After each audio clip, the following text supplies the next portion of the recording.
America और भारत के बीच पिछले कुछ हफ्तों में टेंशन लगातार बढ़ती जा रही। अमेरिकी राष्ट्रपति डोनाल्ड ट्रंप ने भारत को खुलेआम धमकाने की कोशिश की, रूस से भारत के संबंधों पर सवाल उठाए, पेनल्टी लगाने की बात कही और यहां तक कि अमेरिकी मीडिया में ये नैरेटिव चलाया कि भारत अब रूस से तेल खरीदना बंद कर देगा। लेकिन भारत ने साफ कर दिया कि हम अपने टाइम टेस्टेड पार्टनर रूस से रिश्ते कम नहीं करने वाले। और अब इसका सबसे बड़ा सबूत अगस्त में भारत के दो शीर्ष राजनयिक चेहरे एनएस अजीत डोभाल और विदेश मंत्री S Jaishankar back to back रूस जा रहे हैं। रिपोर्ट्स के मुताबिक एनएसए अजीत डोभाल अगस्त के पहले हफ्ते में मॉस्को जाएंगे, फिर विदेश मंत्री एस जयशंकर अगस्त के मध्य में रूस पहुंचेंगे। दोनों का ये दौरा हाई लेवल है और मैसेज साफ है कि अमेरिका के टैरिफ प्रेशर और राजनीतिक धमकियों के बावजूद भारत रूस के साथ अपने रिश्ते मजबूत कर रहा है। अजीत डोभाल की यात्रा का आधिकारिक कारण है 13वां international meeting of national security advisers on security issues. लेकिन इसके साथ ही वे रूसी अधिकारियों से मिलकर कुछ बड़े मुद्दों पर बात करेंगे, जैसे रीजनल सिक्योरिटी, खासतौर से अफगानिस्तान, तालिबान और इस्लामिक टेररिज्म को लेकर। दूसरा है इंडिया रूस मिलिट्री कॉपरेशन, जिसमें S-400 एयर डिफेंस सिस्टम की डिलीवरी को और तेज करने पर चर्चा होगी।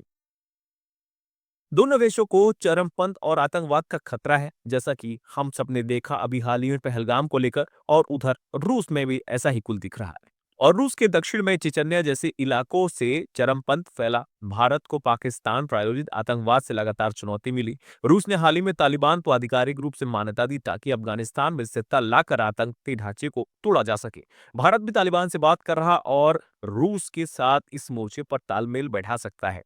यूक्रेन युद्ध के कारण रूस से मिलने वाले S-400 मिसाइल डिफेंस सिस्टम की डिलीवरी धीमी हो गई। भारत चाहता है कि डिलीवरी समय से हो ताकि भारत की वायु रक्षा क्षमता कमजोर न पड़े।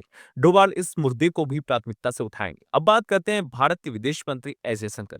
तो विदेश मंत्री जयशंकर का एजेंडा और भी व्यापक है। एनर्जी पार्टनरशिप, रूस से तेल और गैस आयात बढ़ाना, न्यूक्लियर कॉर्पोरेशन, नई परियोजनाओं पर काम, आर्कटिक सी रूट, ग्लोबल वार्मिंग से आर्कटिक बर्फ पिघलने के बाद खुलने वाले उत्तरी समुद्री मार्ग पर सहयोग, और आखिरी है ट्रेड टारगेट, द्विपक्षीय व्यापार को 100 बिलियन तक ले जाना।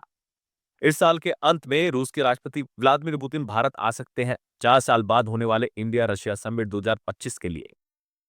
जयशंकर का दौरा असल में एक प्री समिट तैयारी भी है ताकि दोनों देशों के बीच होने वाले संभावित बड़े समझौतों की नींव रखी जा सके।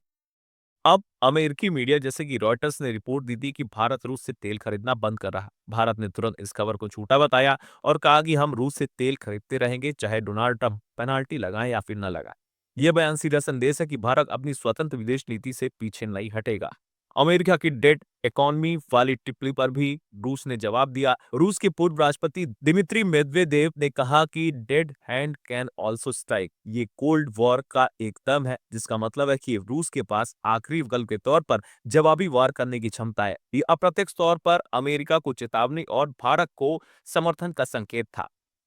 भारत का ये कदम अमेरिका को उकसाने के लिए नहीं, बल्कि अपनी रणनीतिक स्वतंत्रता को बनाए रखने के लिए है। एमईए ने साफ कहा कि यूएस के साथ हमारा संबंध एक कॉम्प्रिहेंसिव ग्लोबल स्ट्रेटेजिक पार्टनरशिप है और अस्थायी चुनौतियों से फर्क नहीं पड़ता। भारत एक तरह से नया कोल्ड वॉर जो रूस और अमेरिका के बीच उभर रहा है, उसमें रणनीतिक संतुलन का खेल खेल रहा।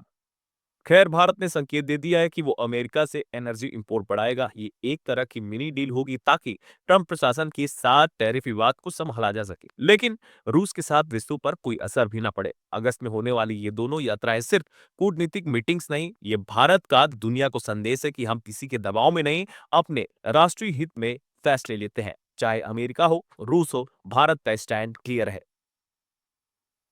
भारत अपने भरोसेमंद दोस्त रूस का साथ नहीं छोड़ेगा और साथ ही सभी के साथ रिश्ते संतुलित रखेगा। अब आपका क्या कुछ कहना है जिस तरह से ट्रंप की टैरिफ के बाद अचानक से एनएसए अजीत डोभाल और विदेश मंत्री एस जयशंकर रूस के दौरे पर जाने वाले हैं, जैसा कि रिपोर्ट्स में बताया गया है, उसे लेकर आपका क्या कुछ कहना है? कमेंट कर जरूर बताएं।